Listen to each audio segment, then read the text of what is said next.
આ દ્રશ્યો વડોદરા શહેરના છે, જ્યાં ભાજપના પૂર્વ કોર્પોરેટર રમેશ પરમારના પુત્ર તપનની હત્યા બાદ સ્થિતિ વણસી છે। આરોપીને લઈને જતી પોલીસ વાન પર લોકોનું ટોળું તૂટી પડ્યું અને જોરદાર હોબાળો થયો।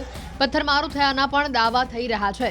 આરોપ છે કે બાબર પઠાણ નામના આરોપીએ સરેઆમ છરીના ઘા ઝીકીને તપનની હત્યા કરી છે। ચોંકાવનારી વાત તો એ છે કે જ્યારે બાબર પઠાણ છરીના ઘા ઝીકી રહ્યો હતો ત્યારે પોલીસ પણ ત્યાં જ હાજર હોવાનો આરોપ લાગ્યો છે।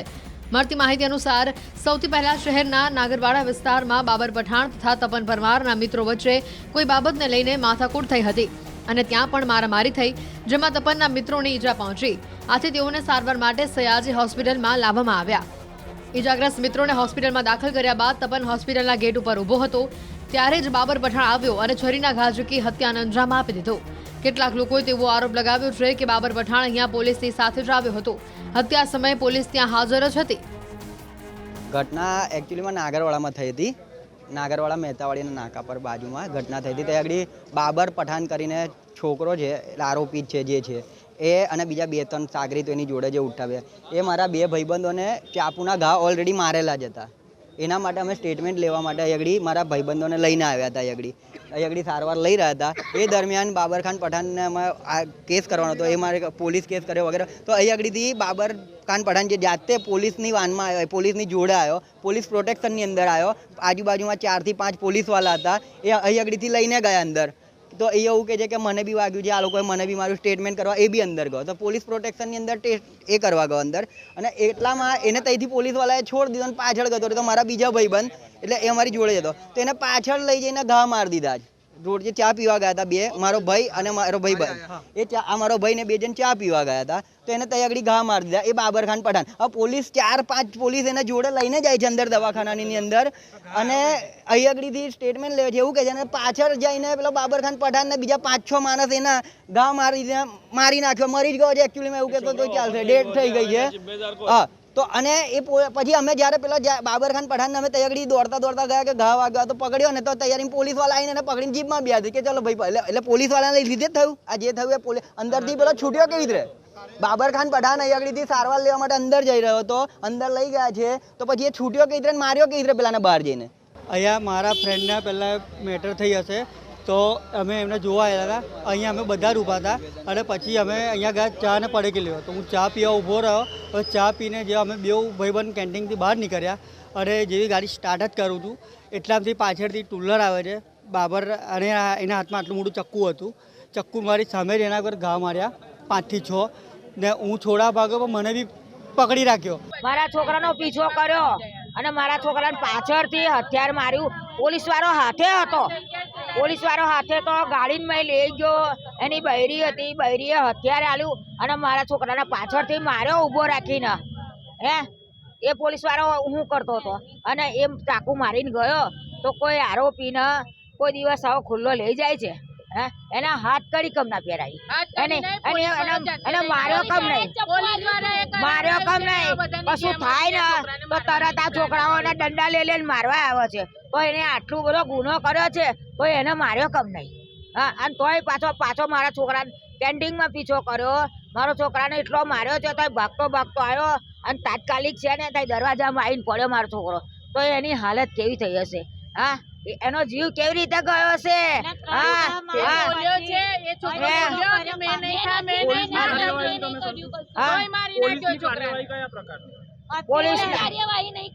કશું નહીં કરી પોલીસની કાર્યવાહી, અને છે ને એ જે પોલીસ હતો ને એ પોલીસ ના હોય કડકમાં કડક સજા કરો, એને સસ્પેન્ડ કરો અને કડકમાં કડક સજા કરો। અને પેલો બાબર છે ને એને તો તમે ફાંસી આલો, એને તો નવરો જ કરી દેવ, એનું નામ નિશાન ના રહેવું જોઈએ। અત્યારે મારા છોકરાને માર્યો છે ને, કાલ ઉઠીને બીજાના છોકરાને મારશે તો બીજાનો છોકરો જશે તો એને તો કેટલા એવા ગુના કર્યા અને ખૂનો કર્યા છે।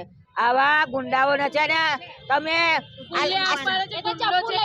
સમાજમાં દેશમાં રહેવાનો કોઈ અધિકાર નહીં, એને અહીં રહેવાનો ગુજરાતમાં કોઈ અધિકાર નહીં। પાકિસ્તાનથી આવ્યા છે તો આપણા લોકો એટલા સાથ સહકાર આલે, એ લોકો ખુલ્લે આમ ફરે છે, અને આપણા લોકો એમનાથી ગભરાયા કરે, અને આપણા લોકોને હિન્દુ લોકોને આપણા દેશમાં રહે અને આપણને જ મારે, આપણાને જ મારે બધાને। એ પૈસા વાળા એટલે એ પૈસા ખવડાવી દે બુટલેગરો પોલીસ વાળા, એ પોલીસવાળા કોઈ બોલી શકતા જ નહીં, કોઈ કાર્યવાહી નહીં કરતા. અને એને લાયા કે નહીં લાયા એવું પણ આટલા 7-8 કલાક થઈ ગયા તોય ઊભા બધા જોયા કરે છે. અત્યારે એમનો છોકરો મરી ગયો હતો, એ પોલીસવાળાનો જ મારી નાખ્યો હતો. આપણે મારીએ પોલીસવાળાને, આપણે લાફો મારીએ પોલીસવાળાને, તો પોલીસવાળો અમને કેવું કરશે? આપણને મારવા દેશે. મારો તો એવો ન્યાય કરો કે એને છે ને ફાંસી આલો અને પછી મારા છોકરાને લાવો. પહેલા એને ફાંસી આલો, એનો જનાજો પહેલા કાઢો, પછી મારા છોકરાને દવાખાનેથી લાવો. અને મારા છોકરાને છે ને તો એવો જ લાવો. મારા છોકરાને જેરી કઈ રામડીમાં ખરોચ ના આવવી જોઈએ, એવો ને એવો મારા છોકરાને લાવો. પોલીસ લઈ ગઈ છે આરોપીને, બાબરને લઈ ગઈ છે. માંગણી શું છે? કેમ પોલીસ લઈ ગઈ? શું માનો છો?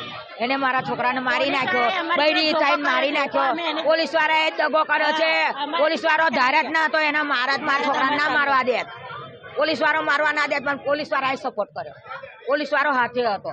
આરોપી 2-3 જણને ચપ્પા મારે છે, હા, કોઈ એને હાથ કરી નહીં લગાવી શકતા. એ ખુલ્લા આમ કેમ લઈ જાવ છે? એટલો બધો માર્યો છે તો પાછો ફરી મારવા ગયો. પોલીસ સાથે હતી તોય બૈરી લઈને ગયો, ગાડીમાં બેસીને ગયો. તો પોલીસ હું કરતી હતી? પોલીસ ને કે આ બંગડીઓ પહેરી જાવ, આ બંગડીઓ અમારી પહેરી જાવ. પોલીસ વાળાને કે આ બંગડીઓ રાખીએ, આ બંગડીઓ પહેરી જાવ અમારી. તમારથી ના થતું હોય તો આ બંગડીઓ પહેરી જાવ. મારી બંગડીઓ પબ્લિક ને સોંપી દેવ ને, મારા છોકરાઓને સોંપી દેવ ને, ત્યારે 2 મિનિટમાં નવરો કરી દે. મારા છોકરો હતો ને એવો મારે જોઈએ, અને એને ફાંસી આલો. અને બીજી જોડે હતી ને એને ફાંસી આલો. જો અત્યાર સુધી મારા છોકરા નહીં લાવવાનો ને, દવાખાનેથી નહીં લાવવાનો. એનો જો ના જો કાઢો ને તારે જ છે ને, એનો કાઢો એક બાજુ ને એક બાજુ મારો છોકરો જાય. એનો જો ના જો એક બાજુ કાઢો અને પછી મારો છોકરાને લઈ જવાનો. મહેતાપોળ વિસ્તાર છે, ત્યાં ઝઘડો થયેલો હતો, જે અનુસંધાને 3 વ્યક્તિ છે, વિક્રમ કરીને અને એના બીજા મિત્રોને અહીંયા એસએસજીમાં લઈને આવેલા હતા.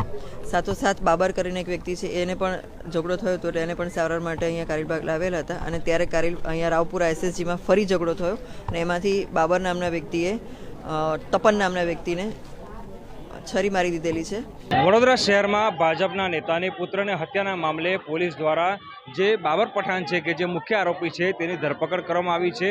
પરંતુ જે લોકો છે તેઓ પોલીસની કામગીરી સામે સવાલ ઉઠી રહ્યા છે, અને જે લોકો છે તેઓની અંદર ભારે રોષ જે છે તે જોવા મળી રહ્યો છે. ઉલ્લેખનીય બાબત છે કે હમણાં થોડીક મિનિટો પહેલાં જે બાબર પઠાણ અને તેની પત્ની છે તેને કારેલીબાગ પોલીસ સ્ટેશનેથી લઈ જવામાં આવ્યા, ત્યારે જે રોષે ભરાયેલા લોકો છે તેમના દ્વારા પોલીસની ગાડી પર પથ્થરમારો જે છે તે કરવામાં આવ્યો હતો. આખો ઘટનાક્રમની વાત કરીએ તો થોડા સમય અગાઉ જે નાગરવાડા વિસ્તાર છે ત્યાં બાબર પઠાણ અને તપન પરમારના જે મિત્રો છે તેમની વચ્ચે તકરાર થઈ હતી. બાબર પઠાણે તપનના જે મિત્રો છે તેના પર છરીથી હુમલો કર્યો હતો, અને તમામ ઇજાગ્રસ્તોને સયાજી હોસ્પિટલમાં લઈ જવામાં આવ્યા હતા. તપન જે છે તે પોતાના મિત્રોને સારવાર કરવા માટે સયાજી હોસ્પિટલ ખાતે લઈ ગયો હતો, અને ત્યારબાદ તે હોસ્પિટલની બહાર ઊભો હતો. એ દરમિયાન બાબર પઠાણ જે છે તે આવી પહોંચ્યો હતો, અને તપન અને બાબર વચ્ચે કોઈ બાબતે બોલાચાલી થઈ હતી, અને બાબર પઠાણે જે છરીના ઘા ઝીકીને તપનને રહેસી નાખ્યો હતો. તપનનું મૃત્યુ જે છે તે થઈ ગયું છે. ત્યારે જે પરિવારજનો છે તેઓ અત્યારે ન્યાયની ગુહાર જે છે તે લગાવી રહ્યા છે. પોલીસ સૂત્રોના હવાલેથી માહિતી મળી રહી છે કે લગભગ 5 જેટલા શખ્સોની સમગ્ર મામલે જે રાઉન્ડઅપ છે તે કરવામાં આવ્યા છે, અને રાવપુરા પોલીસ સ્ટેશનમાં જે હત્યાનો ગુનો છે તે દાખલ કરવામાં આવ્યો છે. બીજી વાત કરીએ તો બાબરની જે પત્ની છે તેના ઉપર પણ હત્યાના ગુનામાં સંડોવણીના આરોપ જે છે તે લાગી રહ્યા છે. ત્યારે પોલીસ દ્વારા બાબર પઠાણ અને તેની પત્ની બંનેની અટકાયત જે છે તે કરવામાં આવી છે. બંનેની સઘન પૂછપરછ જે છે તે કરવામાં આવી રહી છે. જે લોકો છે તેઓની અંદર રોષ જે છે સ્પષ્ટ દેખાઈ રહ્યો છે, કારણ કે જે મૃતક છે તપન પરમાર, તેમના માતા છે, તેમના દ્વારા કહેવામાં આવ્યું હતું કે જ્યારે આ ઘટના બની ત્યારે પોલીસના જવાનો સ્થળ પર હાજર હતા, પરંતુ જે બાબર છે તેને પોલીસ દ્વારા કાબૂમાં ન કરવામાં આવ્યો, અને બાબરે જે આખો હત્યાનો ગુનો છે તેને અંજામ આપ્યો છે. ત્યારે અત્યારે ન્યાયની માંગણી સાથે તમામ લોકો, પરિવારના સભ્યો પણ જે છે તે કારેલીબાગ પોલીસ સ્ટેશન ખાતે હોબાળો જે છે તે મચાવી રહ્યા છે, અને પોલીસ દ્વારા ન્યાય કરવામાં આવે તેવી માંગણી જે છે તે કરી રહ્યા છે. હાર્દિક દીક્ષિત, ન્યૂઝ 18 ગુજરાતી, વડોદરા.